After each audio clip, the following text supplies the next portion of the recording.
Hello and welcome to Tele Khazana. मैं हूँ एकता पांडे। आज हमारे साथ है आप सभी के फेवरेट विकी भैया। तो विकी, सबसे पहले स्वागत है नमस्कार टेली खजाना। नमस्कार आप सबको। ओके सर, जानना चाहेंगे आपके बिग बॉस की जर्नी के कैसे। इसके साथ ही आप जब पहले बिग बॉस में नहीं गए थे, आपका कहना था कि सब आपको अंकिता लोखंडे के हस्बैंड से जानते, अब सब आपको विकी भैया कहते, तो कैसा लग रहा है? आपने कहा ना कि सब विकी भैया कह रहे हैं तो जी बस जी। फिर बहुत अच्छा लग रहा है बिकॉज उस शो में इतने सारे लोगों के बीच अपनी एक जर्नी बनाना और एक यादगार जर्नी बनाना जो सब लोगों ने बहुत अप्रिशिएट की। बहुत रिश्ते बने, बहुत प्रॉब्लम्स भी आई, बट इन दी एंड जब सबका प्यार और सबका रिस्पॉन्स मिलता है ना तो बहुत ज़्यादा खुशी होती है।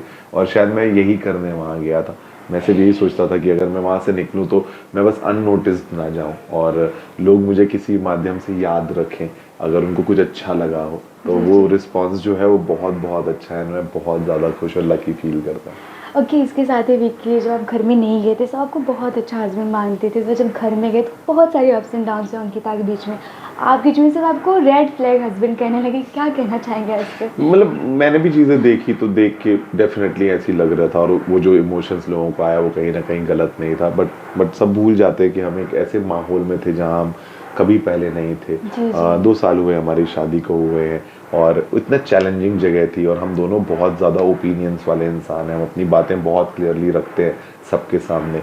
तो शायद हम एक दोस्त की तरह थे और बहुत दोस्तों की तरह उन चीज़ों को ले रहे थे कि चल तेरे को जो मैंने तू बोल दिया, जो मुझे मन है मैं वो बोल दूंगा। तो शायद वो एक रिश्ते का बहुत अच्छा पार्ट था कि हम उस जगह पे जिस तरह से हम बस रह रहे थे जैसा हमें सही लग रहा था और उससे जो हमने सीखा और जो सारी चीज़ें वहाँ महसूस हुई उनको जैसे हम अप्लाई करके शायद अब अब आज कुछ प्रॉब्लम लगती ही नहीं है। जो वहाँ इतनी सारी प्रॉब्लम्स लग रही थी जब हम अपने घर में वापस आ गए अपने लोगों के पास तो अब शायद कोई प्रॉब्लम लगती ही नहीं है। जी जी। हमको सोचना पड़ता है कि अच्छा, मतलब हमें हंसी ज्यादा आती है वो चीज़ देखी कि अच्छा हम ऐसे क्यों कर रहे थे यार उस टाइम पे। तो वो रिएक्शन होता है, वो ज्यादा ब्यूटीफुल पार्ट है उस रिश्ते का। उससे पता चलता है कि वो रिश्ता कितना मजबूत है और कितना ज्यादा हम एक दूसरे की उसमें परवाह है। ओके विकी, हम सोशल मीडिया पे आजकल काफ़ी ज़्यादा देख रहे हैं कि विकी को बिग बॉस ओटीटी ऑफर किया गया, लेकिन वो अंकिता के साथ ना जाए।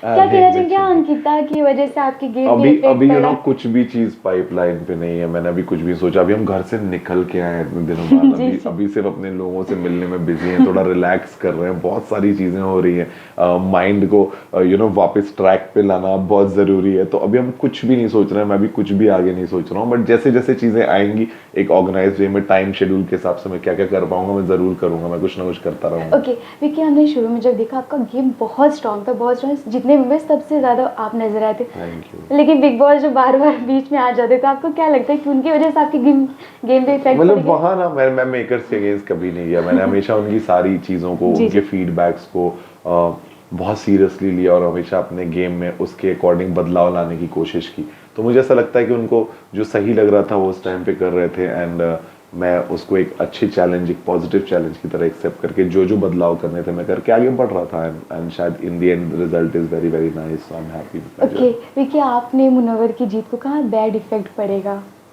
इस पे क्या कहना चाहेंगे? मतलब मैंने कहा शो में कहा था नहीं, बाहर। बाहर आने के बाद हाँ क्या कि बैड इफेक्ट पड़ेगा। जी, उनके जीत को।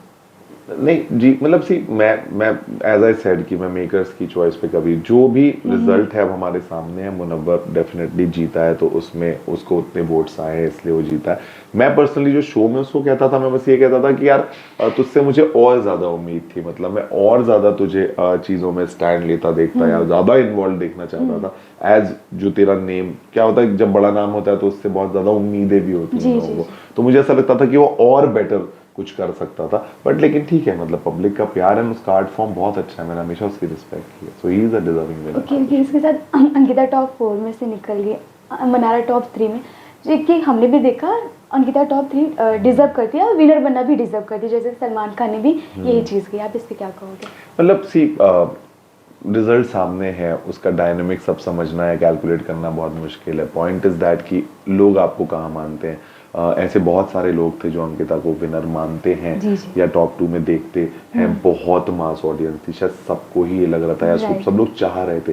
तो उस जर्नी का सबसे अच्छा पार्ट यही होता है कि जो प्यार आपने जनता से कमाया और वो आपके लिए क्या सोचते हैं वो ज़्यादा ज़रूरी होता है। तो वो अब सब सामने है और हम सब बहुत खुश हैं सारे रिजल्ट। ओके, क्लास सवाल क्या आपको लगता है कि अनुराग को इसलिए निकाल दिया घर से जिससे मुनव्वर को विनर बनाया जा सके? नहीं, मुझे नहीं लगता ऐसा कुछ भी। मतलब वो सब गेम का पार्ट था, वहाँ सब लोगों ने अपना बेस्ट किया। मुझे नहीं लगता, जो रिजल्ट है उसको हमें सबको रिस्पेक्ट करना चाहिए। ओके, फैंस को क्या कुछ देंगे? काफी प्यार दे रहा है आपको, हर कोई विकी भैया बोल रहा है। विकी भैया की तरफ से बहुत बहुत शुभकामनाएं आप सभी को, और आप लोग मेरे साथ बने रहें। और आपने बहुत बहुत प्यार मुझे दिया, आपने मेरी जर्नी मुझे पसंद किया इतना। सब लोग ने मुझे बहुत अच्छी बातें बोली। एक टाइम था जब मैं पढ़ता था कि सारे कमेंट्स एक नेगेटिव कमेंट्स होते थे, लेकिन आज मैं पढ़ता हूँ सब पॉजिटिव कमेंट्स होते हैं। तो शायद मैं वो अपनी बात कम्युनिकेट करने में सफल रहा और लोगों को मैं समझ में आया, उसके लिए बहुत बहुत शुक्रिया। और कभी भी आगे मौका मिलेगा तो मैं आपको एंटरटेन करता रहूँगा। Thank you so much.